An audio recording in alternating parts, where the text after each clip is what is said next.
வணக்கம். தமிழ் பாடம் 6ஆம் வகுப்பு இயல் 2 சிறகின் ஓசை. இயல் 2 சிறகின் ஓசை, பக்கம் 32 32. இந்த லெசனுக்கான புக் பேக் ஆன்சர்ஸ் நம்ம பார்க்கலாம். பக்கம் 35. சரியான விடையை தேர்ந்தெடுத்து எழுதுக. தட்பவெப்பம் என்னும் சொல்லை பிரித்து எழுத கிடைப்பது அ ஆப்ஷன், ஆ இ கொடுத்திருக்காங்க. இதுல அ ஆப்ஷன் தட்பம் கூட்டல் வெப்பம். வேதியுரங்கள் என்னும் சொல்லை பிரித்து எழுத கிடைப்பது ஆ நெடில் ஆப்ஷன். இந்த இது வேதி கூட்டல் உரங்கள். தரை கூட்டல் இறங்கும் என்பதனை சேர்த்து எழுத கிடைக்கும் சொல் அ குறில் அ ஆப்ஷன் தரை இறங்கும். இந்த தரை இந்த ஈக்கு இந்த இது சேர்ந்துரும். இ பிளஸ் இ தரை இறங்கும். தரை கூட்டல் இறங்கும், தரை இறங்கும். பக்கம் 36. வளி கூட்டல் தடம் என்பதனை சேர்த்து எழுத கிடைக்கும் சொல் ஆ ஆப்ஷன் நெடில் ஆ இருக்கு இல்லையா, வழித்தடம். வலிக்கும் இந்த தடத்துக்கும் நடுவுல இத்து நம்ம சேர்த்துக்கணும். இத்து வழித்தடம்.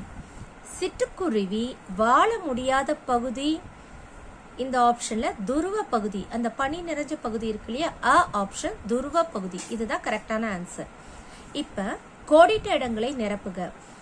மிக நீண்ட தொலைவு பறக்கும் பறவை ஆர்டிக் ஆலா. அந்த பறவையோட பேர் ஆர்டிக் ஆலா. பறவைகள் வலசை போவதை பற்றி பாடிய தமிழ் புலவர் சத்திமுத்த புலவர். சத்திமுத்த புலவர். பறவைகள் இடம்பெயர்வதற்கு டேஷ் என்று பெயர், வலசை போதல் என்று பெயர். இதை எங்க நீங்க பார்க்கலாம்னா லெசனோட ஆரம்பத்திலேயே இதை கொடுத்திருப்பாங்க. வலசை போதல் என்னன்றது பத்தி போடுறதுக்கு இந்த வலசை போதல்னா பறவைகள் கண்டம் விட்டு கண்டம் பறக்கும். ஒரு பெருங்கடல்கள் மலைகள் எல்லாத்தையும் கடந்து பறந்து ஒரு இடத்துக்கு வந்துட்டு திருப்பி பழைய இடத்திற்கே அதுங்க புறப்பட்ட இடத்திற்கே போச்சுன்னா அது வலசை போதல்னுவாங்க. அததான் இங்க கேக்குறாங்க. பறவைகள் இடம்பெயர்வதற்கு வலசை போதல் என்று பெயர். இந்தியாவின் பறவை மனிதர் டாக்டர் சலீம் அலி. பறவைகள் வலசை போக காரணங்களுள் ஒன்று தட்ப வெப்பநிலை மாற்றம். இந்த வெதர் கண்டிஷன் மாறிட்டே இருக்கிற ரீசனுக்கு அதுங்களோட ஜெனரேஷன் குட்டி பறவைகளை வளர்க்கறதுக்கும் குஞ்சு பொரிக்கிறதுக்கும் வேற வேற இடங்களை தேடி தட்ப வெப்ப நிலையை மாற்றத்தினால மாறி போகுதுங்க.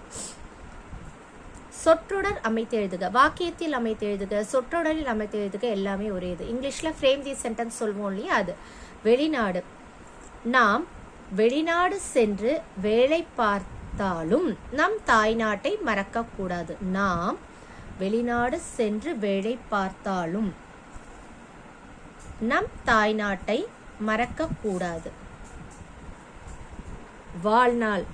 நாம் வாழ்நாள் முழுவதும் நேர்மையாய் வாழ வேண்டும். நாம் வாழ்நாள் முழுவதும் நேர்மையாய் வாழ வேண்டும். வாழ்நாள்ன்றது அன்லைன் பண்ணிக்கோங்க. இதுல வெளிநாடு, நாம் வெளிநாடு. செயற்கை. செயற்கை உரங்களை விவசாயத்தில் உபயோகித்தால் மண்ணிற்கு கேடு. செயற்கை அன்லைன் பண்ணிக்கோங்க. இதுதான் இதுக்கானது. செயற்கை உரங்களை விவசாயத்தில் உபயோகித்தால் மண்ணிற்கு கேடு. பொருத்தமான சொல்லை கொண்டு நிரப்புக. மரங்களை வளர்த்து டேஷ் காப்போம். செயற்கையா இயற்கையா? இயற்கையை காப்போம். டேஷ் உரங்களை தவிர்த்து நிலங்களை காப்போம். டேஷ் உரங்கள் செயற்கை உரங்கள். இது செயற்கை. ஃபர்ஸ்ட் இயற்கை, அடுத்த ஆன்சர் செயற்கை. தமிழகத்தில் வலசை பறவைகளின் வருகை டேஷ் தற்போது மிகுந்துள்ளது. வருகை மிகுந்துள்ளது. தற்போது சிட்டுக்குருவியின் எண்ணிக்கை என்ன இருக்கு? குறைந்துள்ளது. பறவைகளின் வருகை மிகுந்துள்ளது. தற்போது சிட்டுக்குருவிகளின் எண்ணிக்கை குறைந்துள்ளது.